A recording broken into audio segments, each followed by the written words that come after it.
It's been a while. It's been a while. I appreciate your patience. Yes, I do. While I get another show ready for you, and here it comes. I've got it. It's coming. Thank you for waiting. Let's dance a little bit, though. Let's just dance a little bit before we get started. Why not? Come on. Yeah. Feel that? Doesn't that feel good? Give it to me. Give it to me. Give it to me now.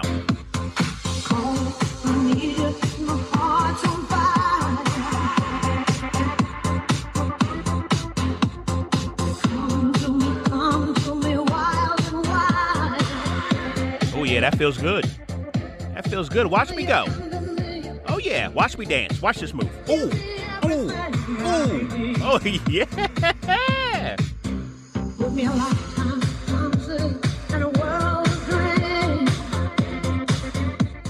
Thank you for sharing the show. Looks like you took a couple of weeks off like I did. But that's all right. A little slow, but we're picking back up again. We're back, see? A little slow, then here we come back. We're sharing. We're sharing on Apple. We're sharing on Spotify. We're sharing on Google. We're sharing on Amazon. We're sharing everywhere. You're simply the best.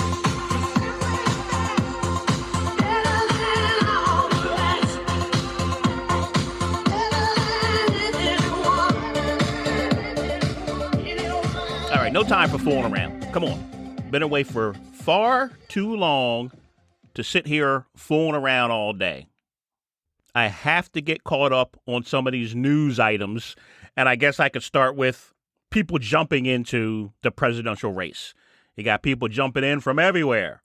You got Ron DeSantis. He's in. We knew he was going to be in, but Ron DeSantis, governor of Florida, has jumped into the race. I don't know. I saw him speak. I've watched him, not in person. I've watched a couple of speeches he's given. He's like putting a tube sock over top of a condom. He just takes the feeling out of everything. He's not the most electric speaker in the world, not the most inspiring guy in the world, but he's in. They say Mike Pence is ready to make his announcement. Mike Pence will be jumping in. That's kind of like Bonnie and Clyde splitting up, and Bonnie wants to go be president of a bank now. Are we just supposed to forget all the crimes you committed with Clyde? Come on. It's a little much to ask for Mike Pence to just ignore the 4 years he spent with Donald Trump. But he's jumping in. Who else? You got black conservative radio host Larry Elder jumping into the race. Is it weird that every time they mention Larry Elder on the news, they say he's a black conservative radio host? Does that seem weird to you? Seems weird to me. Who else? You got Uncle Senator Tim Scott jumping into the race.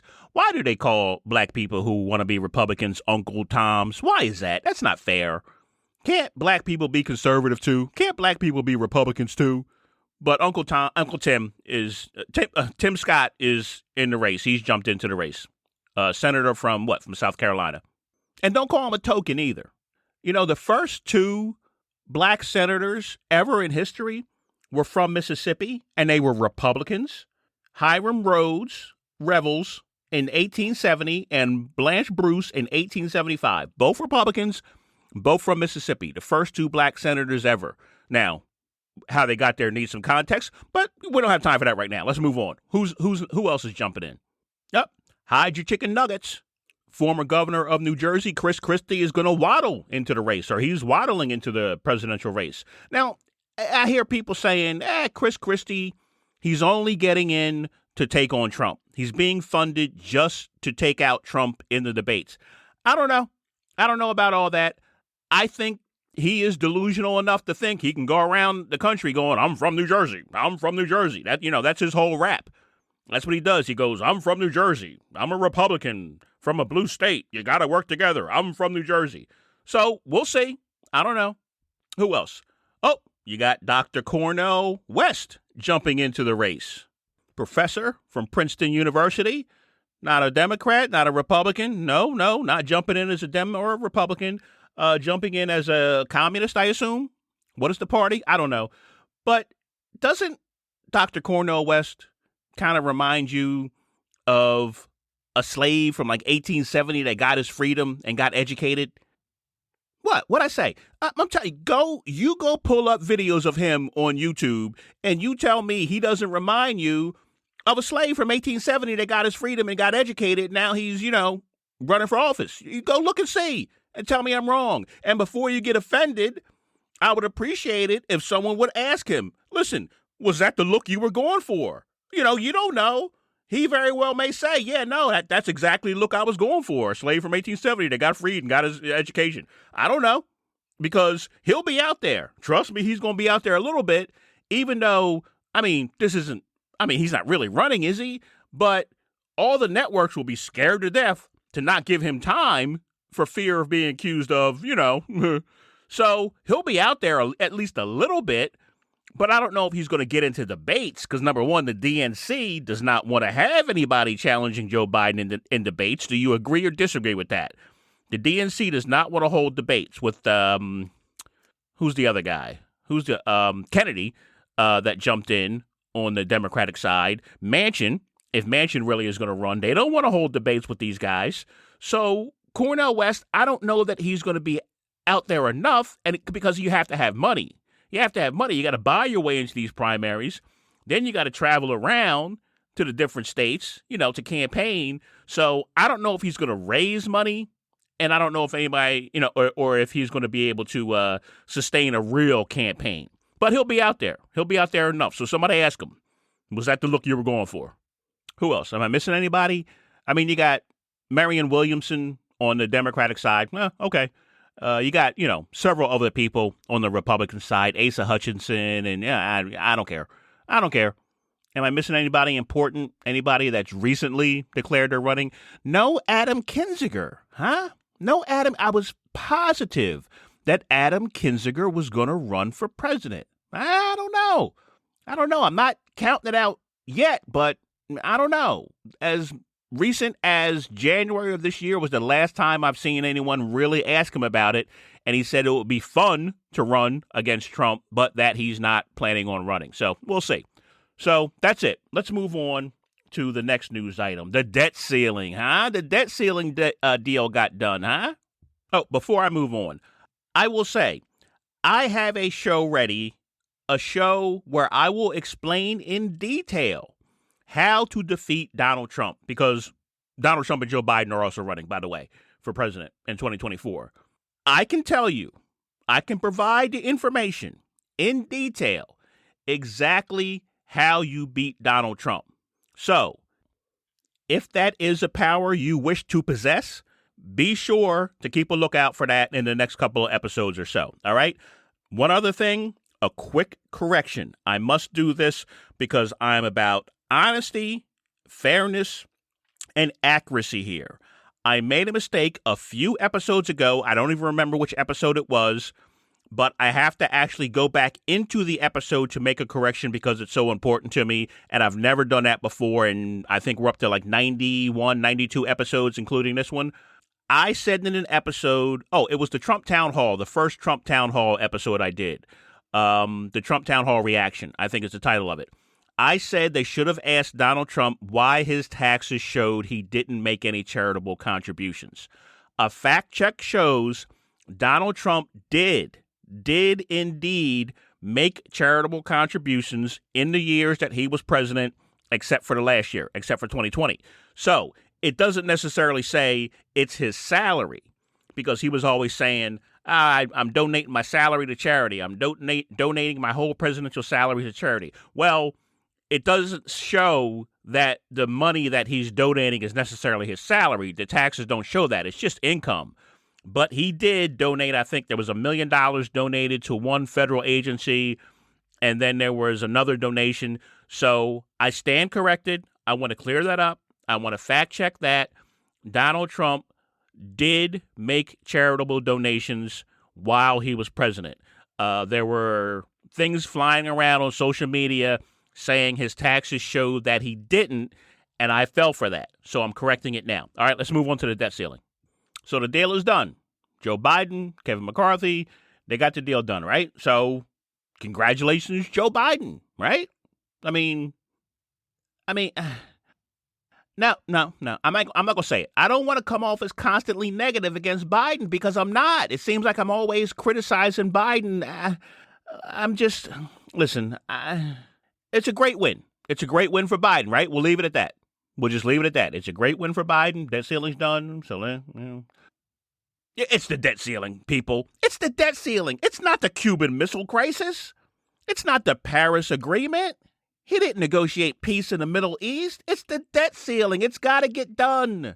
Just because the media spent 2 months telling us the sky is falling, impending doom is coming, it's going to be Armageddon. We're about to default. We're about to default for the first time. They spent 2 months telling us, oh, you better run out and stock up on bottled water and sardines. It's all coming to an end. Just like they do every time. Every time we have this situation, they tell us, oh, Armageddon is coming. We might default. We're not. I told you that. I told you a few episodes ago. Pay no mind. We're not going to default. They do it every time. They play this game every single time, and then at the last minute, oh, hey, guess what? We made a deal. We came up with a deal. Can you believe it? Yeah, I can believe it. I can believe it because it's the debt ceiling. It's got to get done. It's like defense spending.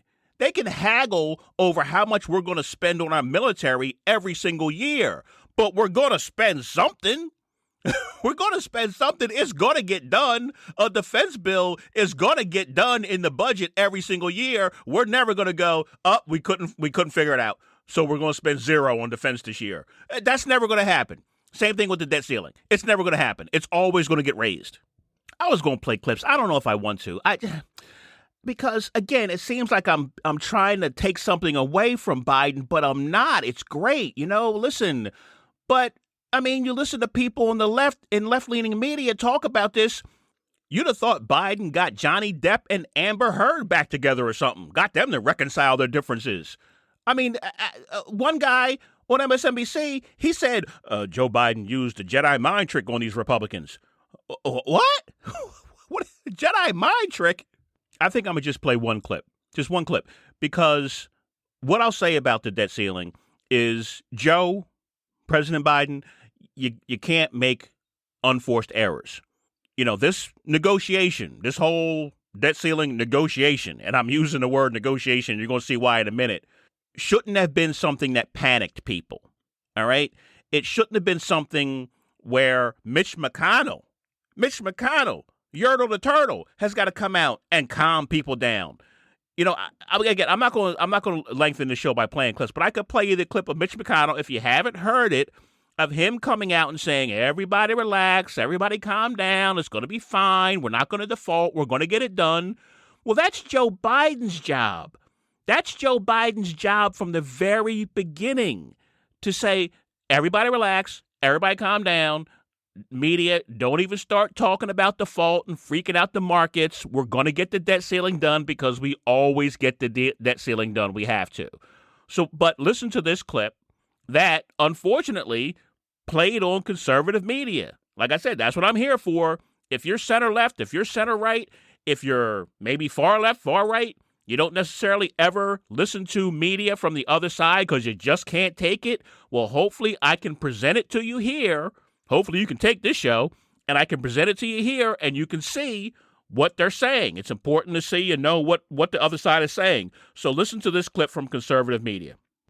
Even dumber with this idiot, Biden. Well, I'm not going to negotiate on the debt ceiling. In other words, raising the amount of debt because we're still spending money we don't have. Very simple. I'm not going to negotiate. Okay. Here is Karine Jean-Pierre. Biden has repeatedly said, I will not negotiate on the debt ceiling, even though he had no choice.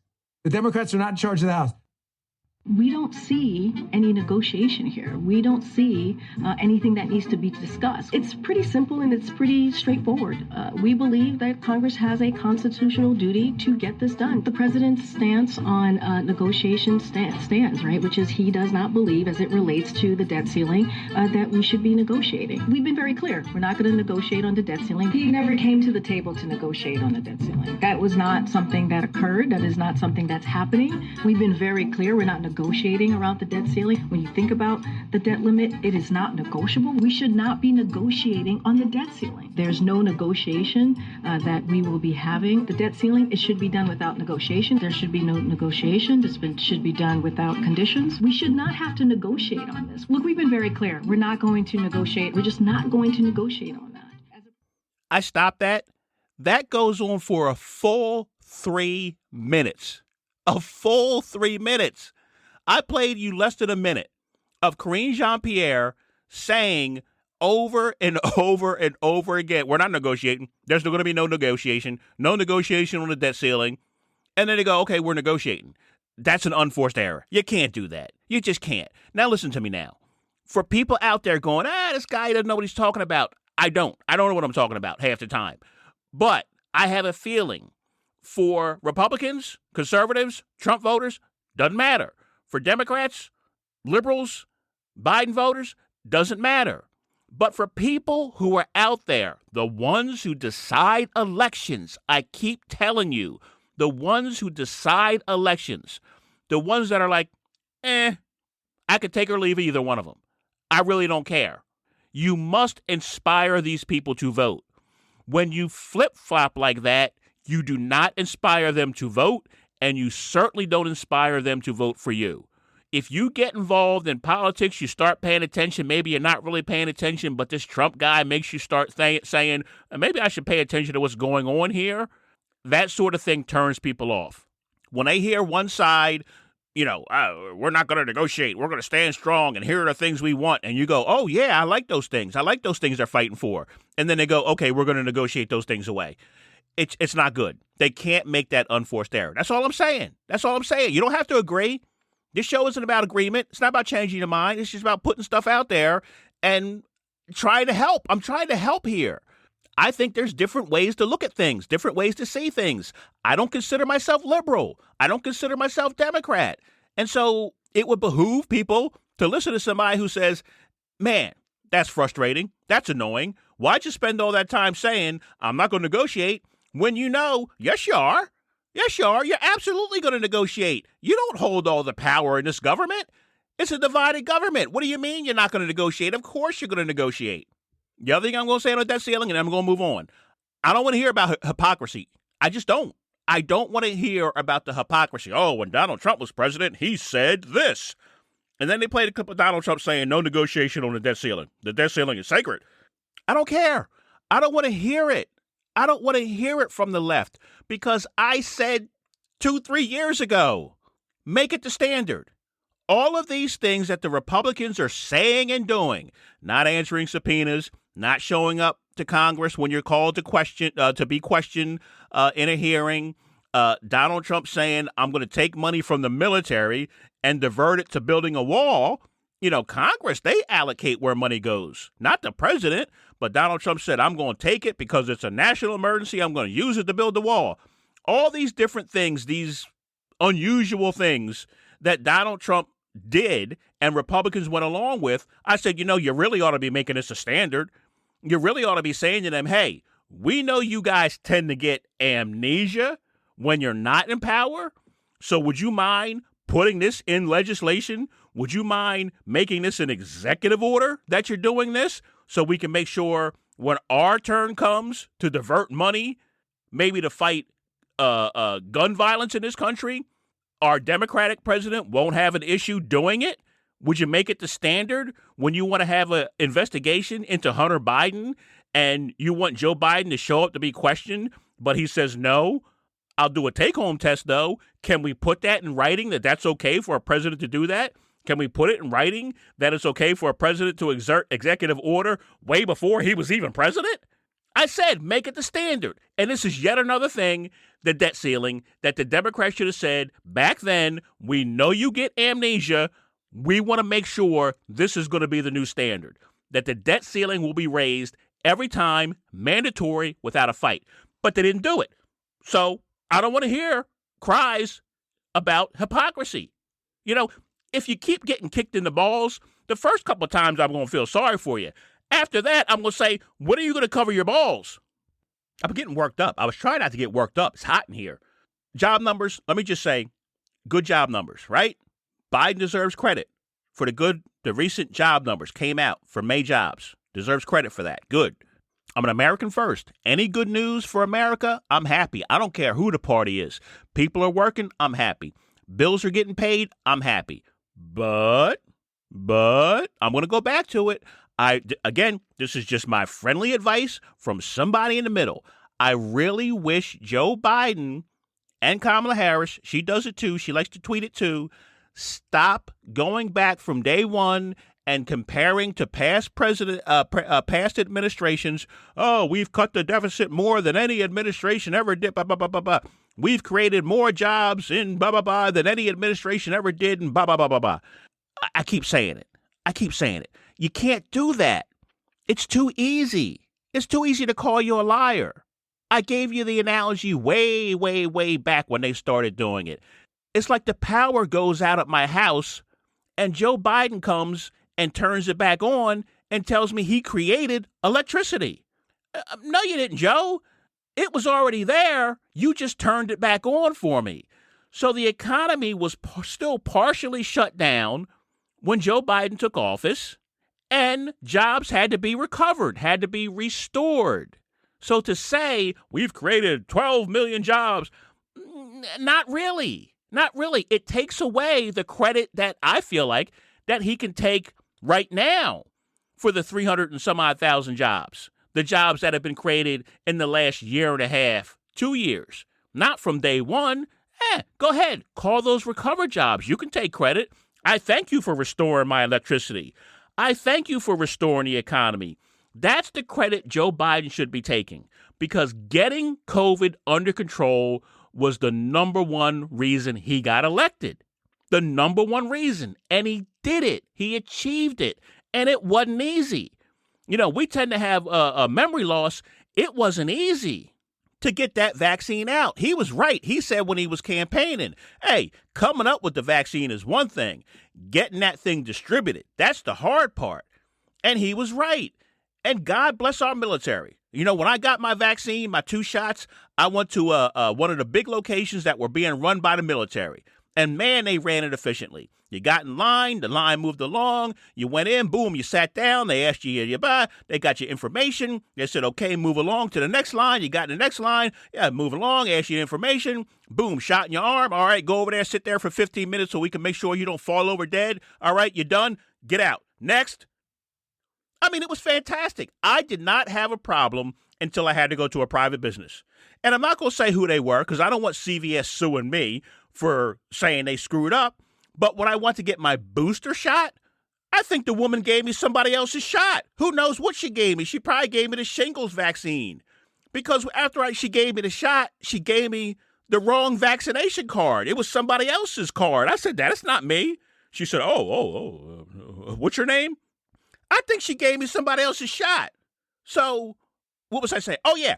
Joe Biden got the vaccination. That thing had to be frozen. It was hundreds of millions of shots. I mean, they ran it, man. They ran it well. They got the shots out. They got the COVID under control in this country. And it allowed us to continue to reopen the economy. So take credit for that, Joe. Don't take credit for, I've cut the deficit by 1.7 trillion. We had to wrestle the credit card out of your hand. It was like an 18-year-old girl that you got to wrestle the credit card out of your hand, and 6 months later, she's crowing about how much money she's saving. Joe Manchin had to stop Biden and the Democrats from spending $3.5 trillion. And now he wants to crow about how much he's cut the deficit? I mean, like I say, credit where credit is due. Criticism where criticism is due. That's what it's about, being in the middle. That's what it's about, being unbiased. I apologize if it bothers you, but I just don't know any other way to talk about these things. Let's move on. I'm going to move on to the last news item. I'm going to try and keep this show short. What else is in the news? Anheuser-Busch, Target, transgender. Do I really have to do this? Refresh my memory. Wasn't it just not so long ago that we felt we had to scramble to pass some sort of legislation to make sure the Supreme Court didn't make interracial marriage illegal again? I mean, Yeah, we've gotten a little bit off the rails, I think it's fair to say. We had to make sure we fought to keep black people and white people able to get married. I mean, if they overturn interracial marriage, how is that going to affect interracial porn? My favorite genre of porn. I mean, what are we doing? What are we doing? Now, I did an episode entitled Transgender to Be or Not to Be. Actually turned out to be one of my more popular episodes. And I said in it, I don't necessarily completely understand transgender issues. I don't completely know exactly how you deal with the whole bathroom issue or sports issues. I don't know. I don't completely understand how someone born a male can compete in female sports. How you deal with some pervert, who wants to go peep at women or young girls dressing as a woman and saying, hey, I'm a woman. But I said in the show, blame the pervert. Don't blame the transgendered woman. Blame the pervert. They're the one doing something wrong in that scenario, so we got to figure it out. That's all. We got to figure it out. You got to listen, and you got to learn, and you got to respect and have compassion. I listen to a show, Politics Girl. I'll give people a shout out, even if they don't give me a shout out. I listened to an episode of Politics Girl podcast. She had a transgender woman on, and the woman was explaining your gender is, I'm gonna mess up what she said. I'm paraphrasing. Your gender is who you were born as, who you feel you were born as. Your sexuality is who you fall in love with, who you want to be with. So she was clearing up the confusion that I had over how could a man decide he wants to be a woman, he feels like a woman, but then be attracted to women. Why didn't he just stay a man? So this person was explaining, there's a difference between gender and sexuality. I found that interesting. I learned something. That's all. You got to learn. You got to listen. And even after learning and listening, you still may not understand it. Because like I said, I still don't completely understand. But I don't understand why I got to watch a commercial about a woman rubbing cream on her butt crack. I don't understand that either. But I don't hate the woman in the commercial rubbing the cream on her butt crack. Don't act like you don't know what commercial I'm talking about. With that woman, she's got that cream and she's, you can rub it here, you can rub it there, you can rub it on your underarms, you can rub it in your butt crack. That butt crack commercial makes me more uncomfortable than a drag queen or a transgender woman or two men kissing. I'll be honest with you. We keep being told. We just keep being told something is going to end. Society as we know it is going to end if we allow gay marriage. If we end don't ask, don't tell, our military is going to collapse. Something's always going to bring down society. We must protect the children. So I guess this is how we protect the children now, by tanking private company stock. People are going to scratch their head. Hey, what happened to my 401k? Oh, your 401k was invested in blue chip companies like Target and Anheuser-Busch and Disney. It's silly. It's silly. LGBTQ issues are not a threat to society. Hate is a threat to society. And a lot of this is hate. And the problem with hate, if you're sensitive, turn your radio down or whatever you're listening to, your cell phone down for 30 seconds. Because I'm going to say some things, people get nervous. Some people are superstitious. They think you can speak things into existence. So I'm being, respectful of people who have superstitions. There's a problem with hate. Hate doesn't stay where you want it. Hate also isn't limited in the way that you want it. You may say, man, I just don't like these people. I don't like these drag queens. I don't like these transgender people. I don't like what they're doing to the country. You have hate. You have hate for people that you don't understand. Makes you uncomfortable. It's only a matter of time before that hate catches up with technology for someone. It's only a matter of time before someone says, you know what I should do? I should strap a bomb to a drone and fly it into a parade. Yeah, I see him using drones over there to kill people over in Ukraine. That's what I'm going to do. I'm going to get a drone. I'm going to strap a bomb to it, and I'm going to go kill people that I hate. Now, you may say, oh, I didn't want that. I didn't want that to happen. Well, yeah, that's the problem. The hate doesn't stay where you want it. It's why whenever we have a parade as it is, we got to park dump trucks, big dump trucks to block off the streets so some nut doesn't come barreling through in his car. So we're already seeing it. You want to make it worse? The hate doesn't stay where you want it. It ends up at a Republican softball game, or a country music festival, or a Christmas parade, or at a church in Sutherland Springs, Texas, where in 2017 a man killed 26 people and wounded 22 because of anti-Christian sentiment. He hated Christians. We as a people need to figure out LGBTQ plus issues as they arise in sports and business and schools. And we can either do it with hate or we can do it with understanding and patience. What else in the news? Oh, thank you, Denver Nuggets. Thank you, Denver Nuggets. Thank you for giving me someone else to watch in the NBA Finals but LeBron James. I think as of recording of this show, the series is tied 1-1, I think. I'm pulling for the Nuggets. I am. Because Denver, your Broncos aren't going to do anything for you. What else in the news? There's a bunch more. There's a bunch more I could talk about. But let's wrap it up by circling back to Biden. Biden's biggest threat to losing in 2024 is, number one, gravity, of course. Obviously, this guy just cannot stay upright. So gravity is his number one enemy right now. Next are Democrats, his own party. It's not Republicans. It's not DeSantis or Pence or Trump. It's Democrats. Now, Democrats get furious. Furious when I talk the way I did earlier about the debt ceiling or about the job numbers. They hate it. Furious. And I don't know why. I truly don't know why, because I know if it was reversed and if Donald Trump was president and said, look how many jobs I'm creating in my first, people would have said, you're not creating anything. Those jobs are coming back from businesses that were closed. I know that. I know it for a fact. If Donald Trump said, I've cut the deficit by people would say, well, no, because that was spending for the pandemic. We spent $6 trillion on the pandemic and now we're not. So I know people would see it exactly the way I'm seeing it if it was reversed. So I have no clue why people get angry when I say things like that.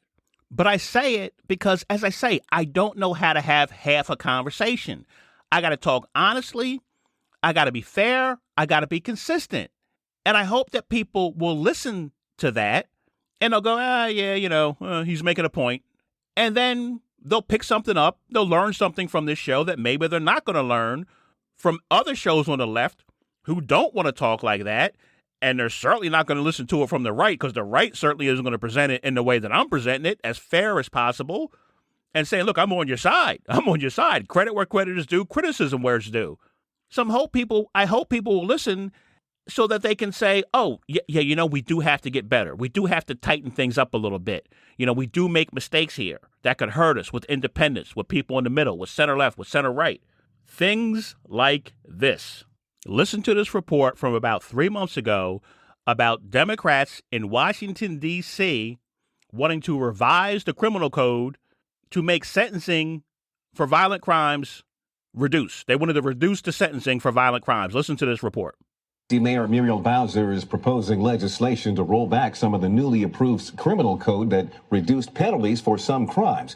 This coming as House Republicans prepare to strike down the district's new criminal code before it even takes effect. Let me make sure you understand. This is recent. The Democrat-controlled Washington, D.C. Council comes up with this new criminal code that reduces sentencing for gun charges for carjacking. Now, everything in D.C. has to be approved by Congress. We always hear about this, how Washington, D.C. does not like the fact that they don't have statehood. They want to be a state and be able to pass their own laws, but laws in D.C. have to be approved by Congress. And it's always Republicans shooting down laws that they want to pass, that the D.C. Council wants to pass. Well, not this time. Not this time. The Democrats in D.C. on the council came up with such a crazy set of changes to the criminal code. It forced the Democratic mayor, Bowser, and a lot of Democrats in Congress and Joe Biden to say, oh, we got to vote against that. Now, how do you do that? How do you do that? How do you come up with the idea of reduced sentencing for gun charges, for carjackings? How do you do that right now, at this time, especially in Washington, D.C., one of the most dangerous cities in the country, particularly for carjacking? How do you come up with an idea to reduce sentencing for that and put that on the plate of Democrats to be forced to vote for. Whose side are you on? So that you can't make mistakes like that. How about this idea that if you have good credit and you want to get a mortgage, you're going to pay more so that someone who doesn't have so good a credit can pay less? How about that idea? You think conservative media pounced on that one? Take a listen to this. Starting in May, a new federal rule will subject home buyers with good credit scores to higher mortgage fees, while riskier buyers will get more favorable mortgage terms. This is part of an effort to try and get more first-time and low-income buyers into the world of home ownership. And joining us right now to talk more about how this could play out. I'm going to cut this clip. That interview, that's on CNBC. The host there went on to talk to a couple of different people about it. There was one guy who was trying to say, oh, no, it's not what you're saying it is. And then he kind of went back and said, yeah, okay, it is what you're saying it is. It's people with good credit having to pay more so that people with, like I said, I don't want to say bad credit, not bad credit, but not as good credit, paying less to, encourage people with less income who might be a little riskier to make it easier for them to get a mortgage. Again, how many times have you heard me say it? I get the idea. Home ownership is a great thing. Home ownership is great for the economy. Every single time with the Democrats, with the progressives, I don't know if this is a progressive thing pushing this. I don't know if this is Bernie Sanders or Elizabeth Warren or Alexandria Apple-Bottom Jeans Ocasio-Cortez pushing this kind of stuff. But it's like every single time they come up with an idea, it seems to have to do with, well, if we can get somebody else to pay more, these people over here can pay less. It's not good. It's not good. What's my incentive to keep my good credit rating? What's my incentive to improve my credit rating? When I went to go buy a house, when I wanted to buy my first house, the first thing I said was, I got to fix my credit. I got to improve my credit. I got to pay down my debt. So now you're going to have people going, all right, well, I guess I don't have to do that. If I do that, I might end up paying more. So I'll go ahead and get this mortgage, not paying off my debt. And now maybe I run into trouble. Now maybe I can't afford the mortgage. It's just, these ideas range from wacky to stupid. Reducing the sentences for carjackings. Saying to people that have higher credit, or better credit, we're going to have you pay more for a mortgage so people who don't have good credit can pay less. It doesn't make any sense. It's silly. It's silly. I tell you these things not to hurt Democrats, not to criticize Democrats. Like I said, hopefully to help, because the debt ceiling is done and it expires in 2025. You know what else expires in 2025? The Trump tax cuts for the middle class. So I asked Bernie Sanders, Elizabeth Warren, and Alexandria Disco Inferno Ocasio-Cortez, how are you going to pay for that? In 2025, when the debt ceiling expires, I don't care who's in office, Joe Biden, Donald Trump, or black radio conservative host Larry Elder, how are you going to pay for it? I know no one, not a Democrat, not a Republican, doesn't want to expend those tax cuts for the middle class. So how are we going to pay for it? And if they give me the same old answer, oh, we can pay for it by raising taxes just a little bit on the ultra wealthy, I'll ask it again. How many times are you going to try and spend that same dollar? Ooh, that was a good one. That was a good episode. I like that episode. Now watch me dance. Watch me dance. I'm going to get a little line dance going in here. Come on. Singing Sweet Home Alabama all summer long. Thanks for listening. Subscribe, follow, rate the show. Apple Podcasts, Spotify, Google Podcasts, Amazon Music, iHeartRadio, anywhere you get podcasts. It was 1989, my thoughts were short, my hair was long. Caught somewhere between a boy and man. She was 17 and she was far from in between. It was summertime in northern Michigan. I really do appreciate you sharing. I know people are sharing. Like I say, I don't have the means to do a whole lot of advertising. So when I see my numbers go up, it's not anything that I'm doing. It's people out there sharing the show, talking about the show. I really appreciate it. Please continue to do that. But please also, if you could, just go and follow the show or subscribe to the show on Apple Podcast, on Spotify, anywhere, and give it a rating. You know, there are some people who hear the show who don't particularly like it, and it seems those are the people who just love to go give a bad rating. Whereas the people who enjoy the show or say, that was okay, they don't. So if you could, it would really help me out. Get me on the map with some of these platforms and hopefully grow the show.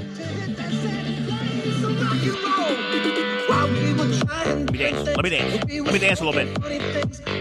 Go. Ooh, watch that. Look out. Oh, you can't see it? That's because I'm not on YouTube. Yet. Not on YouTube yet. Stay tuned.